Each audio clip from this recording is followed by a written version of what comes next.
就在2025年4月，美国总统特朗普曾在密歇根州的塞尔弗里奇空军国民警卫队基地发表讲话称，作为总司令，他自豪地宣布，美国将很快用21架崭新的 F-15E-X 鹰2型战斗机取代即将退役的 A-10疣猪战斗机。另外，2025年5月18日，美国国家利益月刊网站报道，美国空军正在为 F-15E-X 鹰2型战斗机投入大量资金。与此同时，美国波音公司也在扩大生产线。截止到2025年5月26日，波音公司已经向美国空军交付了9架 F-15EX， 后续还会有更多飞机将要离开波音厂房，加入美军作战部队。波音防务业务负责人史蒂夫·帕克称， F-15EX 被称为最强 F-15， 并不让人意外。我们的目标是打造史上最先进、最致命、最具生存能力的 F-15。 同时，美国国会已计划拿出72亿美元国防预算来提升 F-15EX 的产能。这笔资金不仅仅是用在制造最新的 F-15EX， 它还将用来延长 F-15EX 的旧版本 F-15E 攻击鹰战斗机的使用寿命。有人说它是 F-15EX 3代机，但是价格比4代机 F-35还要贵，而美国人士会把其定义为4代半战斗机。今天我们来聊聊 F-15EX Eagle 2及 F-15EX 鹰2型战斗机。F-15EX 战斗机是美国波音公司在为卡塔尔空军准备的 F-15QA 战机基础上改进的一款重型战斗机。2021年2月2日， F-15EX 重型战斗机完成所有的地面测试工作之后，开始进行首飞试验。而在波音首席试飞员的驾驶下，这架编号为20001的 F-15EX 战斗机轻松完成了预定的飞行任务，成功降落在跑道上，正式宣告 F-15EX 战斗机时代的来临。早在2018年，美国空军就已经决定对波音公司提出的新型 F-15E 战斗机进行测试，同时美国国民警卫队也将会参与整个测试计划。毕竟除了美国空军以外，美国国民警卫队也需要采购一批新型战斗机来提升其应对空中威胁的能力。终于在经过了为期2年的考察之后，美国空军在2020年正式和波音公司签署了一份采购合同。按照合同规定，波音公司将向美国空军提供144架 F-15EX 战斗机，其中一部分战斗机采用了通用电气公司研发的 F-110GE129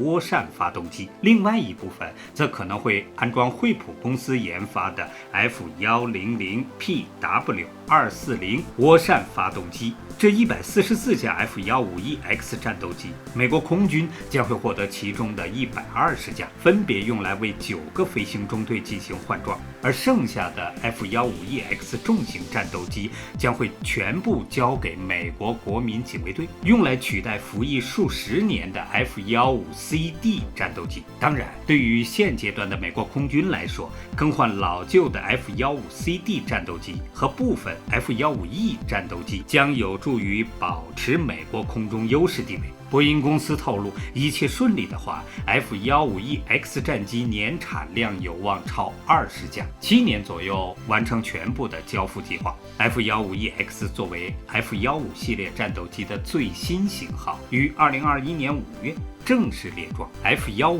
战斗机虽然是70年代设计的飞机，服役已有40多年，总生产数量1200余架，早已到了退役的年龄。但美国空军一直没有放弃对 F-15的不断改进，各种衍生型号有数十种，可以简单的分成单座型和双座型。以色列空军的 F-15A 是最早用于实战的鹰式战斗机， F-15B 是 F-15A 的双座型，主要用于教练机。 F-15C 是美国空军的主力机型，曾参加海湾战争，增加了一个能载900公斤燃料的内置油箱。 F-15E 是在 F-15基础上改装而成的，以对地攻击为主要任务的双座战斗轰炸机。该机在加大纵深攻击能力的同时，仍保持原有的空战能力。主要改进有换装了新的高分辨率火控雷达，加装了红外激光跟踪、导航攻击系统与夜间低空导航和红外瞄准吊舱，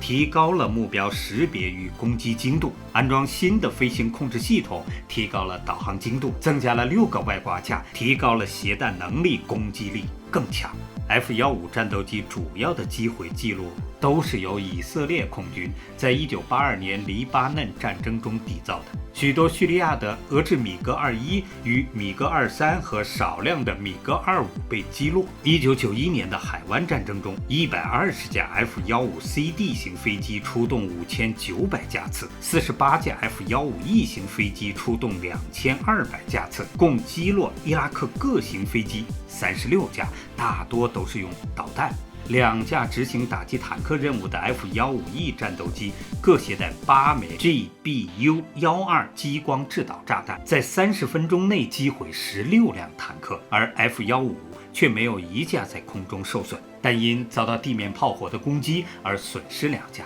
在这场战争中 ，F-15被用于对地攻击的比重和空优任务相当。至今，在作战损失上，除海湾战争中遭地面火力而损失的2架 F-15E 经证实外，其余的击坠记录目前尚未获得实际物证证实。美国更是称，截止2000年 ，F-15战斗机在空战中总共缔造了104架击坠记录而未被击落的奇迹。F-15战斗机的近距离空战机动性、BV2空战优势、先进电站系统等虽有不凡表现，但它也有致命的弱点，就是太过昂贵。一架 F-15战斗机的造价大概是3000万美元左右，使得美国空军也无法配备太多。于是，美国空军在同一时代又推出 F-15的搭档 F-16鹰隼战斗机配合使用。鹰隼的造价仅为 F-15的1半左右，而按照美国国会8架 F-15EX 资金为10.5亿美元的预算， F-15EX 平均单价已高达1.3亿美元。相比之下， F-35随着生产量的不断提高，价格已经降到8900万美元左右。因此 F-15EX 价格比 F-35贵出至少40%。在决定购买 F-15EX 前，美国空军对该机与 F-35A 的使用成本进行了对比评估。根据测算，在采购后的15年内， F-15EX 的每飞行小时成本平均为2.9万美元，而同样条件下 F-35A 的每飞行小时成本为4.4万美元。F-15EX 的飞行成本之所以较低，是得益于 F-15家族已在美国空军服役了40余年，已经建立起了一个庞大而成熟的维护保养、零配件存储供应体系。F-15EX 可以仍然沿用既有体系保障力量，但 F-35A 却必须另起炉灶。也就是说，虽说 F-15EX 的采购单价要高于 F-35A， 但全寿命成本却反而更低。在人员培训方面，美国空军既有地勤力量，只要稍加培训，就能很好地完成对 F-15EX 的保障任务。而如果要他们转而去维护 F-35A， 完成全套培训取证工作，需要花费很多时间。F-15EX 配备了 AN-APG-82型 X 波段有源相控阵雷达，对雷达反射截面积为1平方米的目标，迎头探测距离达到125千米以上，在国际同类产品中性能相当优秀。在飞控系统上， F-15EX 装备有 ADCP-2型先进显示核心处理器和配套的思维9型作战飞行软件，并采用 OMS开放式任务系统架构。电子战方面， F-15EX 配备的 EPAS 被主动警告系统集成了雷达、红外预警与电子对抗功能，其座舱换装了新型广角平视显示器和全新的19×11英寸大尺寸整体式战斗显示屏。其动力系统采用2台通用电气公司的 F-110 GE129型涡扇发动机，单台加力推力13.2吨，实用升限也从此前的15240米增至18288米。经过全面改进的 F-15EX 拥有强悍的对空及对地面打击能力。如果使用安伯尔复合挂架，在满载状态下 ，F-15EX 可以携带包括 AIM-9X 红外格斗空导弹和 AIM-120D 主动雷达制导中程空导弹在内的多达22枚空导弹。在随行对面打击任务时， F-15EX 在携带军团吊舱、蓝盾吊舱或者 ANAAQ-33 吊舱后，还可挂载包括正在研发的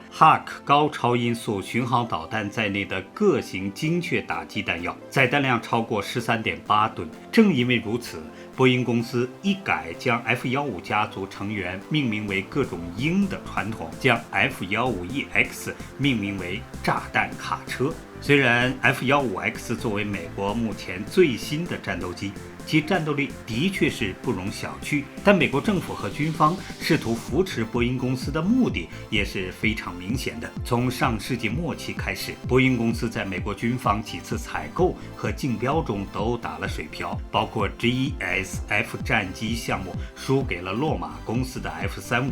先进隐身直升机卡曼奇被美空军取消等等。波音公司目前主要的军机生产项目基本都是冷战时期留下的老本。当前波音公司正面临前所未有的困境，波音737 MAX 的严重技术问题导致全球性停飞，恢复时间遥遥无期，导致4500多架未完成订单和350架已经交付飞机都成了烫手山芋。去年，波音公司为了维持生产线，不得不继续组装了400架737 MAX， 却只能全部停放在临时机场吃土。这些波音737 MAX 占了波音民用飞机半数以上的产能和产值，几乎令波音生产团队崩溃。美国军方成本评估和计划办公室的高级官员表示，他们提倡购买波音公司的 F-15EX， 最重要理由是必须使波音公司与洛克希德马丁公司一起保持强大的工业基础，维持工业基础的多样性。因为保持多样化的工业基础符合国防部的最大利益，多样性越高，竞争就越多，就越能得到更好的武器与合理的价格，综合全寿命更低的综合成本，以及除了隐身之外强悍的综合性能，美军选择采购单价更高的 F-15EX 战斗机也就不难理解了。最后，小编想说的，当第9架 F-15EX 鹰2战机离开波音厂房，这架承载着炸弹卡车绰号的空中堡垒早已超越钢铁躯壳的物理定义，它像一面棱镜，折射出大国博弈的复杂光谱。但当我们凝视这架凝聚1970年代原始设计、2020年代智能科技的矛盾体，看到的应是文明更深的隐喻。所有军事技术的终极使命，应是让武器永远沉默。美国维持军工多元化的挣扎，中国突破卡脖子的攻坚，本质上都在寻找同一条出路，通过绝对的技术平衡，实现相对的和平状态。好了，本期的视频就到这里了，欢迎在评论区留言，我们下期再见。